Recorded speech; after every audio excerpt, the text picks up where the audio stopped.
What's up, everybody? Welcome to Talk It Out Podcast. This is your girl, Gabby. And KT. And we're back with another episode. I know y'all weren't expecting a back-to-back, but here we are. So, Gabby, let's go ahead and open it up, and I'll just let you guys know. Basically, what we're going to be talking about today is just some stuff that's been going on. We kind of want to complain about some Twitter drama, and then also some drama within Gabby's house again. So, Gabby, if you want, you can go ahead and start. Go ahead and just tell them, some of the drama that's been going on. Yeah, so, at Gabby's Music, hit me up. So pretty much,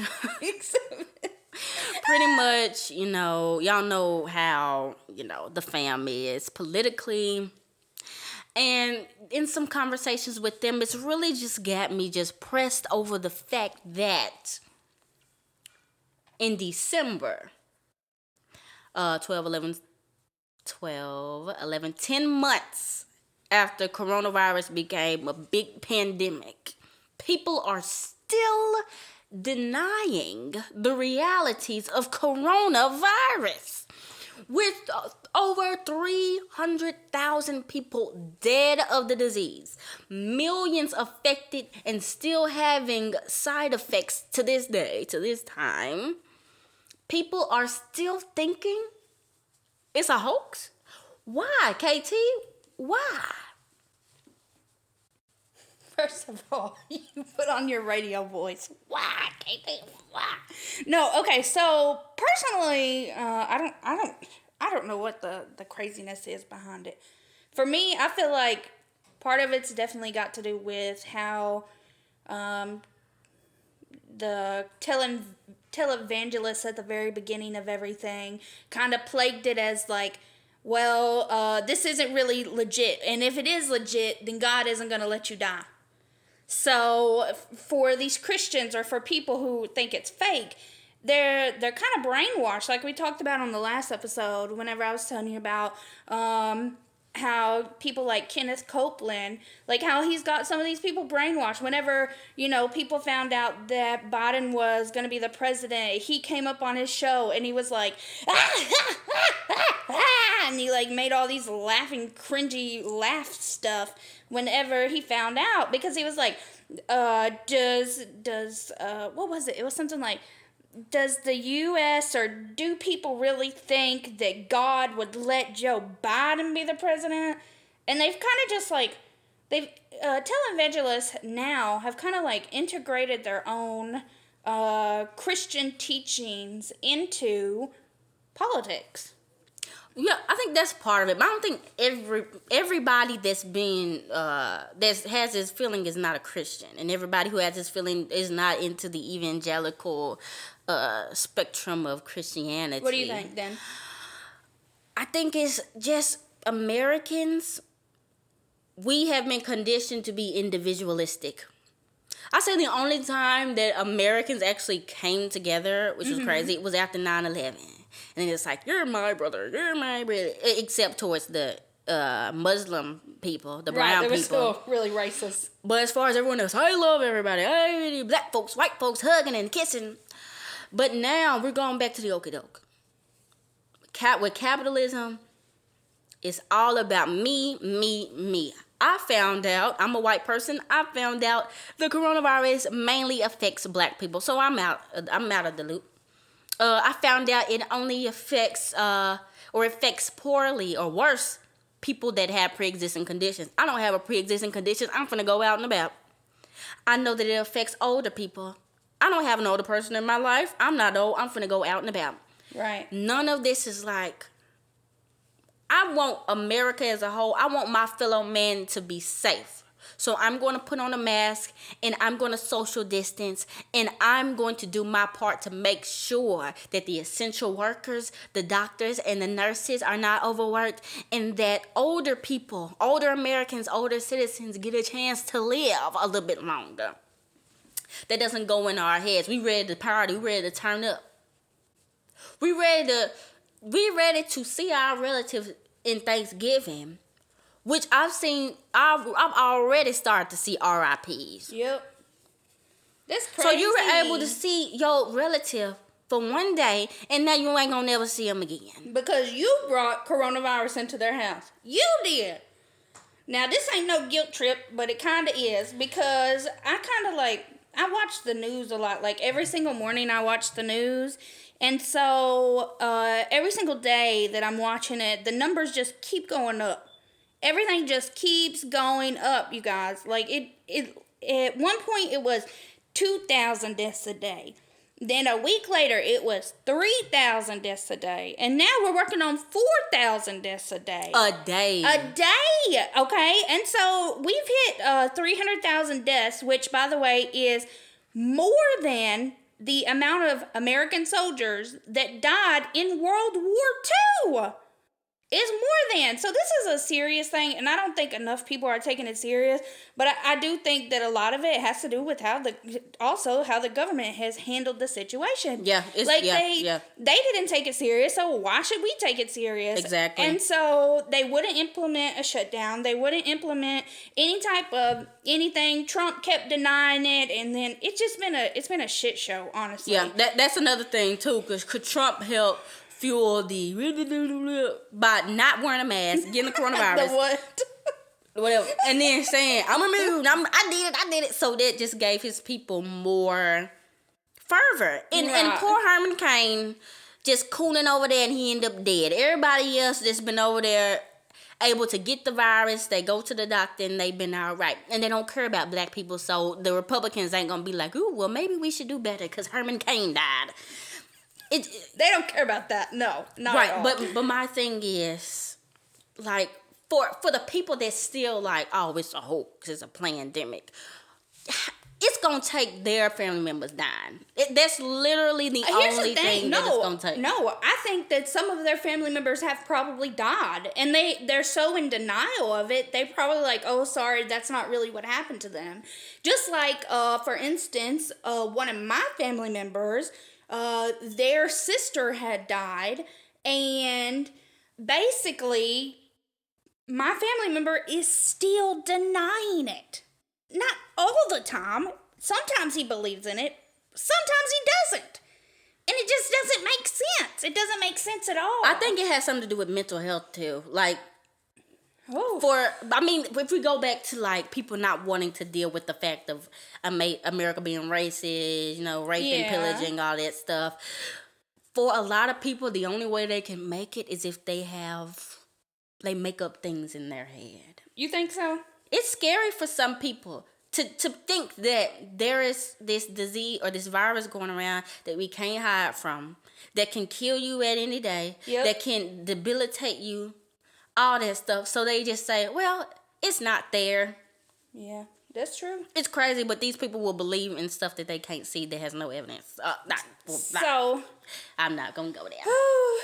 So, as the pandemic surges, we got some Twitter drama within the leftist sphere that's kind of going on right now between Jimmy Dore and Ben Dixon. All right. I don't know if y'all know who Jimmy Dore and Ben Dixon is, but definitely look them up. They are some pretty well-known leftists in the leftist Twitter sphere. Yeah, we'll put leftists in quotations. Leftist, quote-unquote. So pretty much what happened is somebody posted a tweet that said that 40 million people have lost access to healthcare during the pandemic. And, this is a good time to be pushing for Medicare for all, And so somebody tweeted AOC that she should listen to Jimmy Dore's idea that since Nancy Pelosi is coming up for re-election for Speaker of House,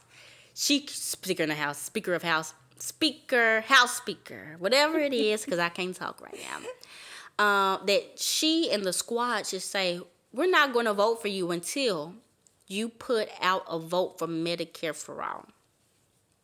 So I'm going to read this tweet by Justin Jackson. He said, if AOC and the squad don't do what Jimmy Dore has suggested and withhold their vote for Pelosi for speakership, unless Medicare for all gets brought to the floor for a vote, they will be revealing themselves. Power concedes nothing without a demand. That got 3.8 thousand retweets, 23.9 thousand likes. This is a NFL football player. who said he lost his mom to breast cancer earlier in his life, and just as he grew up, he learned the burden that having breast cancer, even with health insurance, can put on families. Like they would have been bankrupt. Unfortunately, his mom died, but if she would have lived a little bit longer, they probably would have been homeless. So he really has, that's awful. big in his heart, Medicare for all. So this is what AOC said to him. Problem with this idea is that there isn't enough thought given to step 2. The Democrat votes aren't there yet. And with the razor-thin margin, the Dems know are greater margin. So you issue threats, hold your vote, and lose. Then what? If you want to know who's opposed, look at the co-sponsor list. In contrast, you can use leverage to push for things that can happen and change lives, i.e. a $15 minimum wage vote in the first 100 days. Who wants elevating $15? long-time progressive championships to important positions of leadership. That's the opportunity cost two-way. Wait. Okay, wait. So let me complain about this. So okay, go ahead. First and foremost, okay, the part where she says, if you want to know who's opposed, look at co-sponsor list. Anybody can read that list. Anybody in the whole wide world. But that just because somebody co-sponsors it or doesn't co-sponsor it doesn't mean they don't have some type of like ulterior whatever to it. And there's possibility that she herself, like, even though she may co-sponsor that bill, it doesn't necessarily mean that she likes everything in that entire bill. You know what I'm saying? So that doesn't necessarily mean that those people are for it. Either way, in the second part where she says, in contrast, you can use leverage to push for things that can happen and change lives. So what she's really saying there is that Medicare for all is not something that can happen, and what we really need to be doing is focusing on things that can, which is a $15 minimum wage. How come both of those things can't happen is my question. We can't have Medicare for all and a $15 minimum wage, which, by the way, that's a totally another topic, but $15 minimum wage is not even, like, enough. It's not enough. That's why it's doable. That's why it's doable. And it's not even doable because that won't even get passed, I assure you. No. So really what she's saying is, you don't have to have a vote to know who doesn't like Medicare for all. Just look at the list. That don't tell me nothing. So you scared. You just scared. She just scared. That's what it comes down to. So you're admitting that in this, Nancy Pelosi ain't gonna put up a vote. Nope. Why? First, ask yourself why. This is what people need to see. People that are not into politics like that, they're not on Twitter looking up Nancy Pelosi is trash, Nancy Pelosi got this sponsor. These people are just watching CNN. Or they're on Facebook. That's not even reliable. The plan of this is for us to see who's for and who's not, but also to get this in the political sphere again. To get this in people's heads. That they don't have to struggle with health care. Everybody can have health care. No ifs, ands, or buts, and not have debt. So my thing is, be who you are. Don't campaign on we gonna shake some stuff up. Right. If when you have a chance to shake something up, just to shake it up. Yeah. We ain't saying you gonna get it passed. Nobody's saying Medicare for all is gonna get passed right now. But you have a chance to shake something up and to flex a little bit. And to show that, yeah, we really for this. And you like, really? No. This is your time. This was the time. Yeah, see, that's why so many people, I feel like people put like they see a personality, and me and Gabby have talked about this before, but they see a personality and they say, okay, well, we're gonna put them up on a pedestal because they have a good personality. It doesn't have anything to do with policy. It has nothing to do with policy and everything to do with their personality. Yeah. So it's kind of like their celebrities, like AOC and the squad, quote unquote, are just celebrities in the eyes of people down here on the ground who are just freaking dying every single day. And so that's kind of like where some of the drama has came in here, where Ben Dixon, which again he's another guy who is a self-proclaimed socialist and progressive. So anyway, he posted a tweet, and it says in response to AOC and Jimmy Dore drama, and he says, Folks, Jimmy Dore is a washed-up comedian cashing in on YouTube. I mean, I'm cashing in on YouTube too, but I'm not attacking progressive politicians, insisting they risk a progressive future on cheap political stunts that amount to the strategic equivalent of a third grader. Trying to decide if I care enough about this particular to expend more energy, or just let you all run around an illusion of activism when that illusion only comes in the form of literally attacking the only people who actually want to change this system. Oh, girl. What do you say to that? Then he goes on. This is the part that really gets me. This part right here. He says, first, I'm going to try to logic one more time. Number one, the idea is stupid because it seeks an outcome that is impossible. Not Medicare for all, even though we all know Medicare for all won't happen until this batch of Democrats is gone.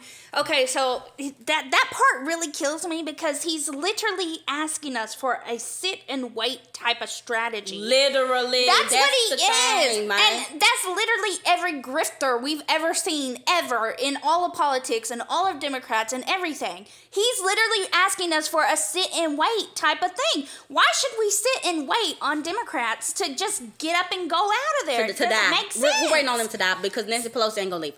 Anyway, then he goes on to say, basically, Americans tolerated 3,000 deaths, and the big revolutionary idea on the table is to see if Americans will get angry over Pelosi shooting down Medicare for all enough to vote them out.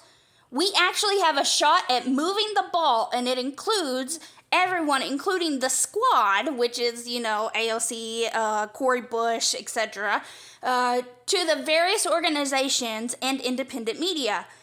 What's being asked by Jimmy is intentionally framed to unravel that structural power. So what he's really going on about is he's saying, 300,000 people died and there was no type of revolution that happened for that. But then he goes on to just go down and say, all Jimmy wants to do is unravel the structural power that's happening. All Jimmy wants is a revolution. That's all Jimmy wants, which makes no logical sense. So my question is, are you a socialist or my question is, wait, there wasn't a revolution. There wasn't mass protests, which were not only for Black Lives Matter, but also for the economic system during the pandemic and how people were disaffected. And we're not going to act like this election helped to quell some of that down because the politicians paid some of these activists to kind of lay low so Joe Biden can get elected. Let's be real, Ben Dixon. Who was it that, or Miss Cooper, Brittany Cooper? Yeah. We know for a fact that she was being paid by the Democratic Party, and Ben Dixon too. He's probably being paid by the Democratic Party too. So here's the thing: people like this who get into the limelight, who probably have health care, who probably have access to things that we don't have access to, they really should not be given any type of information. They should just stay silent on issues like this, to be honest. Because they don't want a revolution. They don't want a revolution. They say they're socialists, but here's the deal. If stuff start going crazy, I personally don't want stuff to be burning down and folks to get killed. I don't want that. But I know that this system is not going to work.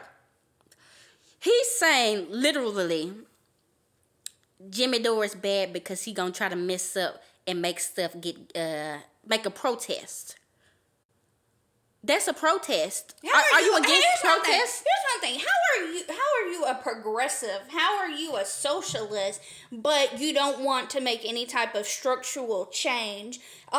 We actually listen to them, or I do at least, really often in the morning times. Benjamin Dixon has his own show, and then he does like a co-show with some co-hosts as well. And so I listen to them almost every single morning. And there's a guy on there. His name is Mondale, and he basically the other day was saying that he was pro the Constitution. How can you guys be pro the Constitution and then also a socialist? It just, I don't know. For me, I guess I'm more like anarchist, communist type on that way. So, like, even operating in the same realm of this current structure that was created by actual slave owners, by rapists, then I don't want to do that. I don't want anything to do with that at all. That's my thing. My thing is everybody's so quick to call themselves a progressive, a leftist, and a liberal.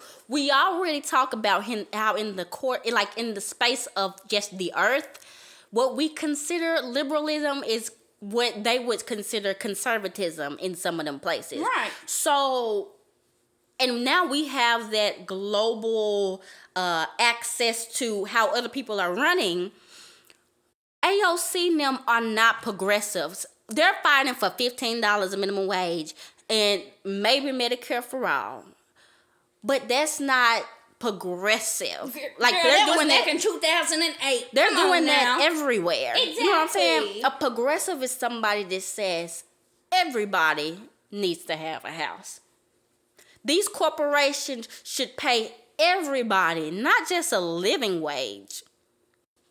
They should pay everybody a wage so that they can pay for everything. And another thing is, in regards to progressivism, that I feel like a lot of people, at least right now in the U.S., don't really understand. Being progressive, I don't think has anything to do with ideologies. I think it has more to do with the direct action that you are providing to people. Yeah. Like, these people have money, okay? Yeah. They are the elite. Yeah. They have hundreds of thousands that they get paid every single year. Why are you not providing, if you're such a progressive, why aren't you donating all of your salary, or at least half of your salary, to eradicate homelessness? Why aren't you pushing for Jeff Bezos to get more tax dollars? Why is your main focus on Medicare for all, which you already have access to? Just give it to us and leave us alone. Right. And then I mean, we can talk about the pundits that are now making hundreds of thousands, watching them making hundreds of thousands, some of them making millions. These are supposedly leftists. Now, we know we ain't finna get socialism anytime soon, communism anytime soon. But you gonna tell me you not actively, daily redistributing some of your money. You're not boosting and sharing GoFundMes of people that are struggling during this time. You're not posting cash apps of people. You're not randomly giving money away. You're just making money off of this. The only person who is actually a leftist, who I have actually seen do that. Actually, there's two groups of people. One is Cat Black. Mm-hmm. She's always posting cash app stuff. And then I also always see Ebony and Erica Hart. Yeah. They are always posting stuff like that as well. And honestly, in this world, I feel like right now, those are probably the only two groups of people that I trust. Ain't that something? The black queer people. Yeah. A black trans woman and a black queer couple. Ain't that just how it is? The poor folks. The ones that are the lowest in society's class are the ones doing the most. Right. You got these white leftists over here that have been born into the middle class, making millions now. When's the last time they said, I'm finna give $1,000 to one of my followers? I'm finna give $2,000. No, I'm just finna come on here and just tell you how stuff can be. But when people are actually out here putting out stuff that can be done by politicians that makes me feel uncomfortable, I'm gonna try to shoot it down. Yep. That's really what it's about. But anyway, that's our complaint today. You can definitely hit us up on our social medias. Go ahead, Gabby. I wasn't finished, but we got something for the next episode. You can definitely hit us up on our social media accounts down at the bottom. Instagram at Talk It Out Podcast.